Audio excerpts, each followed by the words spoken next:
300 গ্রাম পেঁয়াজ কুলি 1 ইঞ্চি করে টুকরো করে নেব। ফুলকপি টুকরো করে নিয়েছি, লম্বা লম্বা করে আলু কেটে নিয়েছি গাজর, চেরা কাঁচা লঙ্কা আর টমেটো দুটো মিডিয়াম সাইজের। কড়াইয়ের মধ্যে দেবো সর্ষের তেল, ফোড়নে দেবো 1 ছোট চামচ কালো জিরে আর 2টো শুকনো লঙ্কা। ফোড়নটা 15-20 সেকেন্ডের মতো ভেজে নেওয়ার পর দেবো 7-8টা থেতো করে রাখা রসুনটা একটু ভেজে নেওয়ার পর দেবো আলু টুকরোগুলো।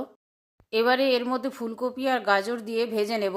সবজিগুলোর মধ্যে কালার এসে গেছে, ভাজা হয়ে গেছে। দেব পেঁয়াজ কুলি টুকরো আর একটা মিডিয়াম সাইজের পেঁয়াজ কুচনো, টুকরো করে রাখা টমেটো আর চেরা কাঁচা লঙ্কা। সব সবজি একসাথে ভেজে নেব যতক্ষণ না সবজি থেকে জল ছাড়তে শুরু করে। দেব পরিমাণ মতো নুন আর হলুদ, আর 1 ছোট চামচ দেব কাশ্মীরি লঙ্কার গুঁড়ো।